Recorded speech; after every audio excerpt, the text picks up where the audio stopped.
Hi, everybody. Hello. Hey, so welcome for joining. Welcome. We were just talking about Screwing up.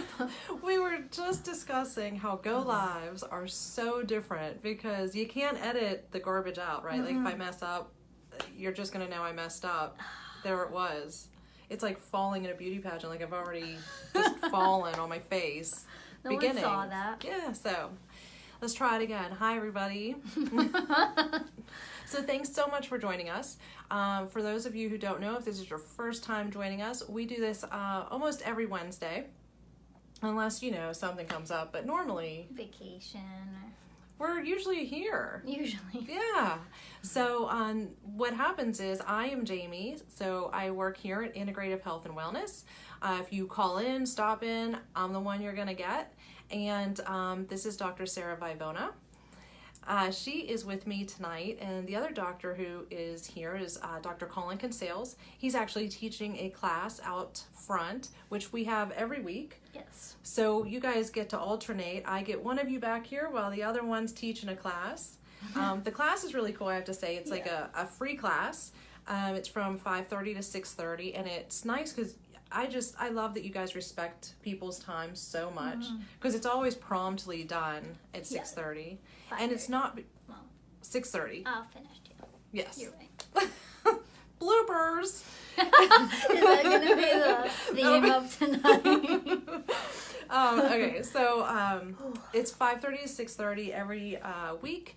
Anybody who wants to come, it's so nice because it's a free class. You get a discount if you decide to become a patient here. You get a discount just for coming to that free class. And you get to learn what they do here, how they do it, and then scientifically why it works in a way that you can understand it. So I love the class. I've been to it 3 different times. I've just got so much information every time I went, so it's really cool. And then in the meantime, for all of you who haven't followed us, or maybe you have, if you have followed us on this and you have not yet sent us any information about different topics that you want, you got to get on the ball. We need to know what you want to know. Come on, guys. Otherwise, I just am going to keep picking topics. She keeps coming up with ideas. I'm running out of ideas. And we're like, Yeah, send us some topics. Let us know what you want to know. We would love to do some research, figure out what it is you guys are looking for. Otherwise, you're just going to continue to hear more and more about my health journey. And what she wants to learn. And what I want to learn. That's right. This is like the best opportunity for me, right? I get a job here. I get treated, so I'm getting better. Now I'm going to start getting thinner because we're working with food. And you are getting thinner. I am getting thinner, actually. I just said right before we clicked play, I was like, the good news is, well, let's go. The bad news is I just bought these new jeans 2 weeks ago. The bad news, good news, is they're already too big. So time to go shopping. Gotta go shopping. But so yeah, let us know what you guys think. Tonight's topic is a myth buster. So it's so super cool, right? Because especially like now, as society, I mean, we are now and have been taught so many things to believe that we don't even question them.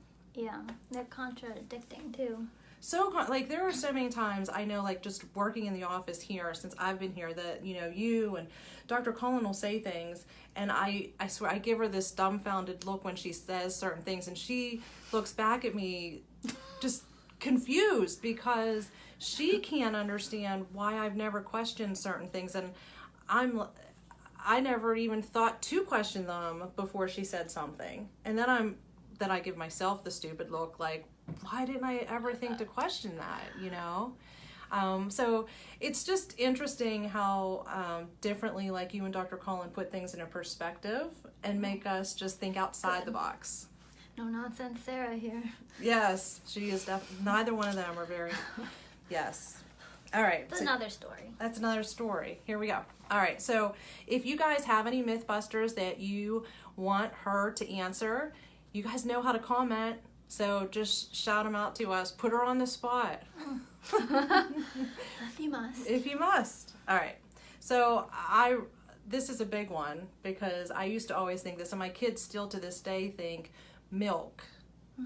Milk is a huge thing. Well, Mama, I'll just have a glass of milk.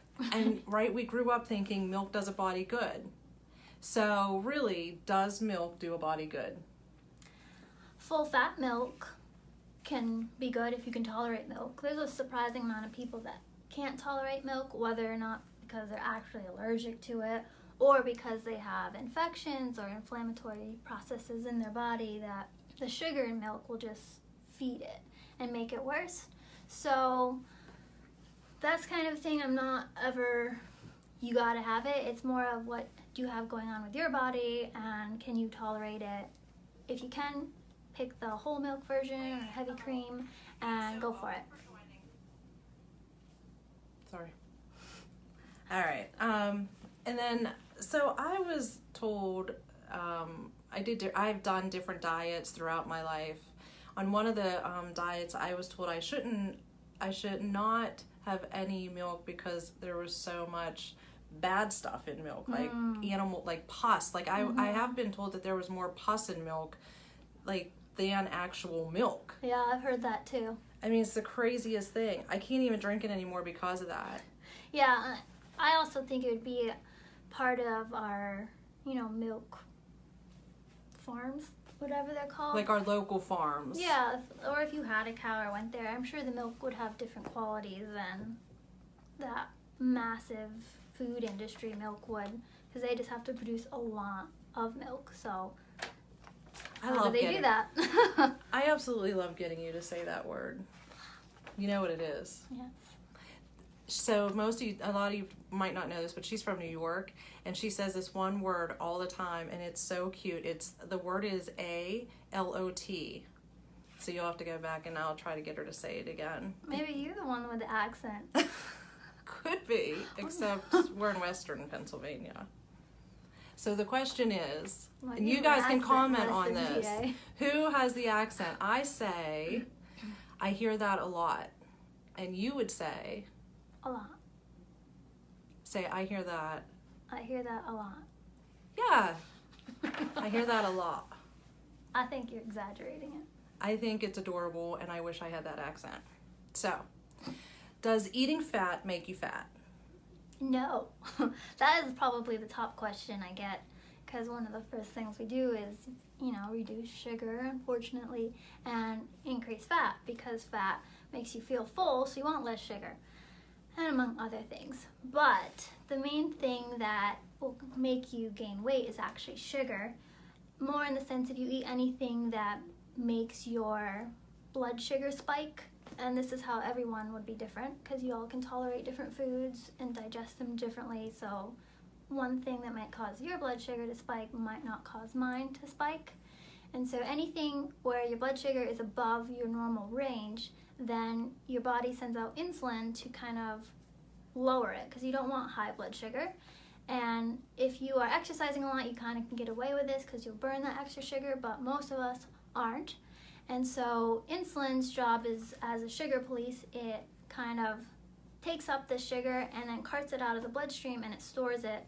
And you store sugar as fat, usually, because that's like a sturdy, long shelf life product. And so if you are always eating food that kind of keeps you in this sugar burning mode where you're spiking your blood sugar, insulin's job is to kind of just store it away, and then you're converting it to fat, you're never going to enter into like a metabolism where you're just naturally burning fat, because you're always making new fat. So fat itself is the only sort of food product that won't spike your blood sugar, so it will never make you fat. Well, this is good to know, because some fats are really tasty. Yeah, like bacon. Yes. And butter. And butter. Yes. And fat bombs. Mm-hmm.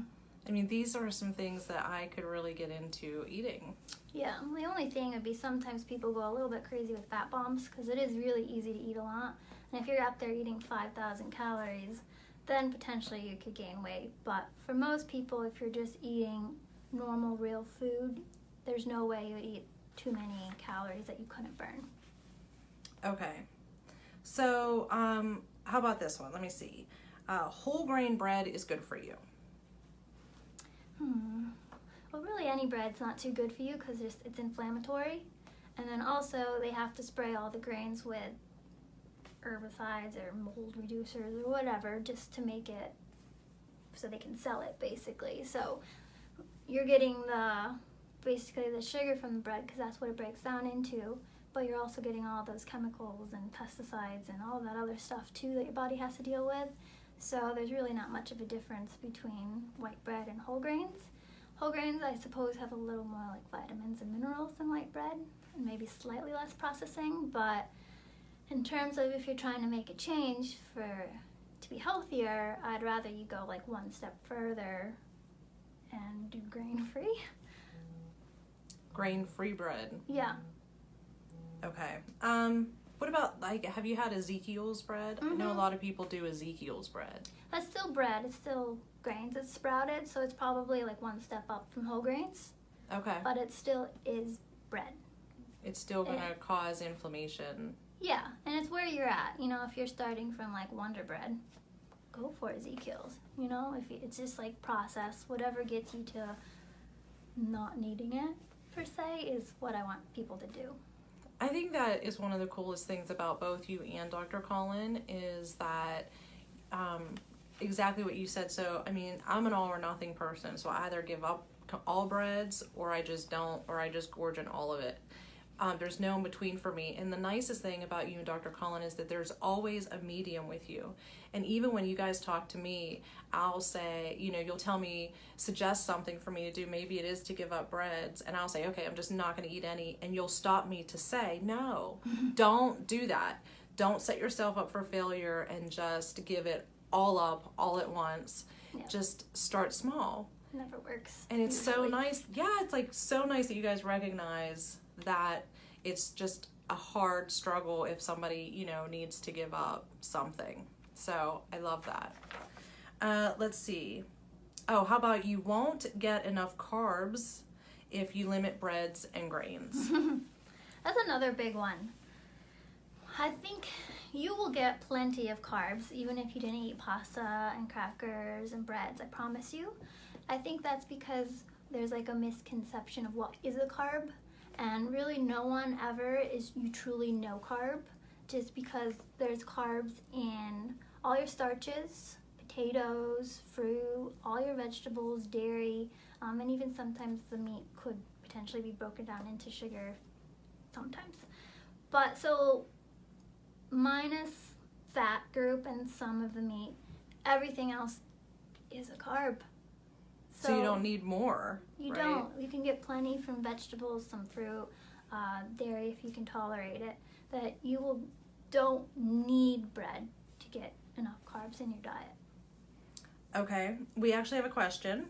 So what would be the best resource for finding a list of things that are accurately alkaline once the body processes them? That's a good question, Ryan. I don't know. Well, you have to be tricky, Ryan. Okay, so I'll get back to you. Yeah, let's message him later, right? All right. Let me see. All right, let me get back to this. If you guys see me look down, it's not. I'm trying to do two things at one time in between, like talking up here, but I didn't want anyone to think I was, I don't know, bored or anything. I actually had somebody ask me that one time. I was like, no, I'm looking at our questions and the phone. So I just wanted to give you guys a heads up on that. I love this question. I hate the answer. I'm giving it away there a little bit, but is yogurt mixed with fruit a great, healthy breakfast choice? Because I really want it to be. I know. This is your question. You already know the answer. So what's the answer, Jamie? I'm not supposed to have fat. I'm not supposed to have sugar with protein. Yeah, right? This is how... And so, no, it's not a good option, right? So if I were to answer this, I would say yogurt can be bad because it's filled with sugars. Right.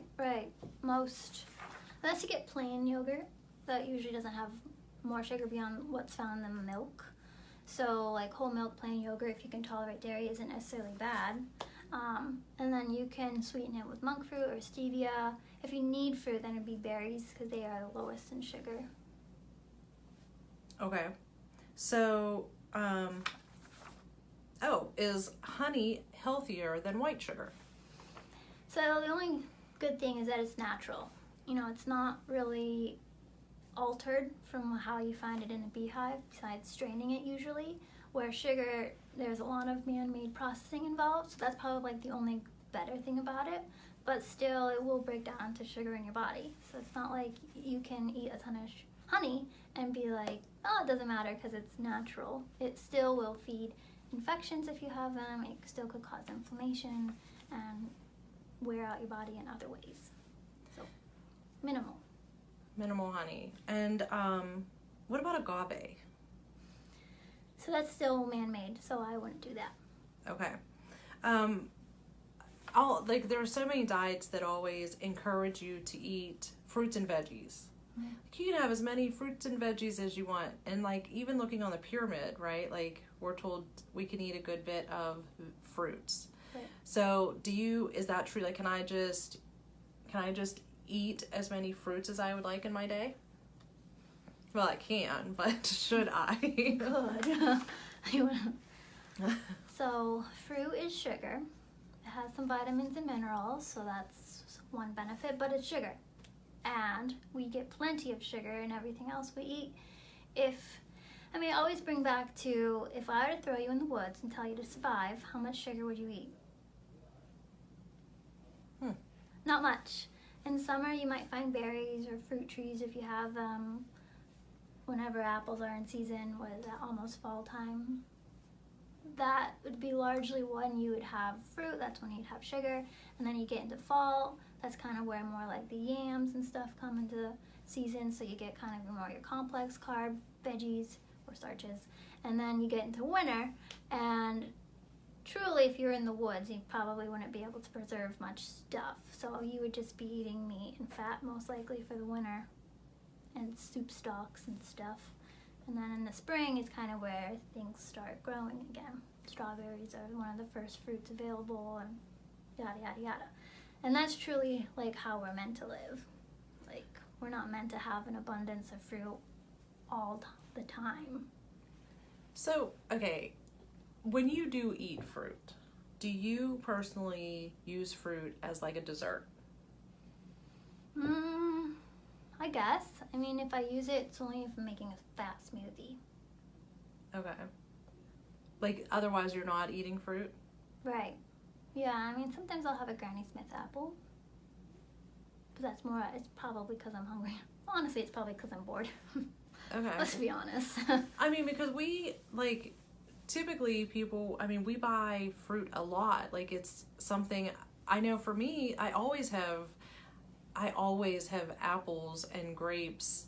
I always have stuff in the fridge for my kids to eat because that's for me, that's like a healthy choice for them. But they'll graze on that all day because I think I'm making a healthy choice for them by giving them that. But I'm really creating sugar addicts. Right. Yeah. It's natural sugar. Right. It's healthier than candy, but it's still sugar. Yeah, I don't eat that much of it anymore. When I was getting healthy, there was a process where I did use a lot of fruit to get through my sugar cravings. But then as you get healthier and those go away, I just wanted less and less fruit. And now it's really, if I'm doing smoothies, occasionally I'll do berries, occasionally Granny Smith apples, but honestly not much. And I get to the point where if I'm going to have fruit, I want to go to a tropical island and get the real deal than was here in Western PA, which was picked when it wasn't ripe, sent here. So I'm going to save my fruit consumption to a time where I'm on vacation and I'm going to enjoy it. I love that you guys do that and that you eat seasonally fruits. It just wasn't even a concept, truthfully. This was one of those aha moments for me. Oh my goodness, they totally eat according to the seasons, and it makes sense then that that's the healthier option because I'm getting it locally without the pesticides being having to be on it to keep it from rotting from the time it's transferred from wherever to here. Right. And it's just not something I ever would have thought of. This is one of my dumbfounded moments, right? Okay, is diet soda better than regular soda or pop? No. A lot of diet sugars are actually really bad for you. Some are made from coal. Did you say coal? Cole, yeah, I forget the name of the actual one. It might have been aspartame. It's in one of our little books we have in our library, if anyone's interested. But I don't know how a scientist found, but literally one day he must have licked his fingers and found that it tasted sweet, and then somehow that turned into this artificial sweetener, and it's a big one. I forget which one it is. But other ones are like neurotoxins. They literally damage your nerves. So I truly would prefer, unless you're diabetic, of course, real sugar to fake sugar. And then better yet, I prefer you have monk fruit or stevia to real sugar, because those two don't impact your blood sugar at all. So they are safe for diabetics too. So there's sodas out there called Zevia. I'm sure there's other ones that are sweetened with stevia. So like kombucha, could that be a replacement for pop? Yeah, I mean, it will still have some sugar in it because that's what they sweeten it with, but the organism in there ferments most of it, so it has a lot less sugar than soda would. So it would be a great like step. So maybe don't get diet, get kombucha. Yeah, or Zevia. Okay. Okay, so let me see. Oh, eating meat or fat causes heart disease. So that, I mean, everyone thinks that, right? So it's like one of the first things they take away from you. Yeah, you gotta eat low fat and you can't eat red meat and all these things. They did that study on rabbits, I believe. If you look at the normal diet of a rabbit, they don't eat meat, they don't eat fat. So of course it's gonna affect them somehow. And it must have affected their heart. And so somehow the logical jump was, okay, if this test on this animal did this, this must mean it does the same thing in humans. So that's how they kind of started the fat's bad fad. But in reality, it's sugar, and if you go to the American Diabetes Association, it will tell you right there that high blood sugar is what causes you to increase your risk for heart attack and stroke. So they tell you right away what causes heart disease, it causes plaquing. And sugar, if you spike your blood sugar anytime, it doesn't really matter when, you are going to have minute damage to your arteries. And if you keep spiking your blood sugar, you're going to have more damage because sugar is spiky. Think of it as like nicking the artery wall. And you don't want a hole in a high-pressured hose. If you think about your garden hose, what happens when you have a hole in it? The water shoots out, goes all over the place. If that happens in your body, that's an aneurysm. You die instantly, you can't come back from that.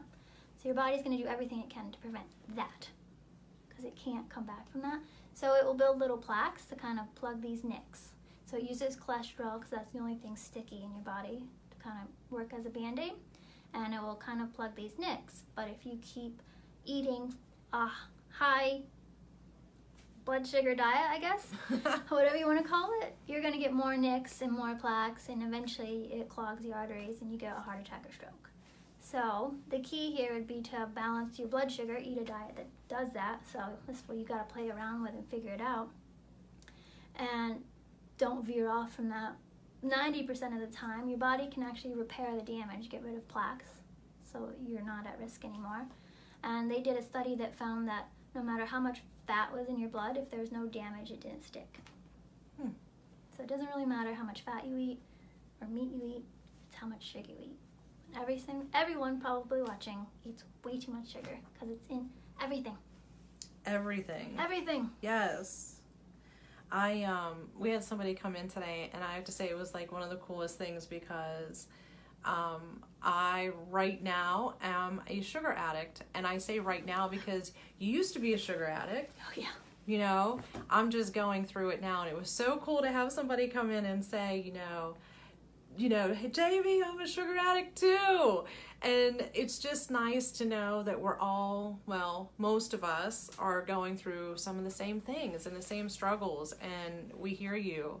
And she is awesome because the fact that she's already been through it just gives other people who are going through it so much hope, and it's just really cool. I did want to let you guys know, she did say something about a library here at the office. And so we do have, for those of you that don't know, even some of you that come here, maybe you don't know, but there's under our TV in the foyer, there's a whole bookshelf of different health approved books by you guys, right? That you guys are more than welcome to rent, to read and then bring back for the next person to read. So I love that. So yeah, bullseye with the sugar, it needs to go. Oh, I know. Yeah, good luck. Yes. So 2 days. I'm on 2 days, a day and a half right now. I'm on day 2 of no sugar, and I'm still happy. So that's a great thing. There are more foods than sugar.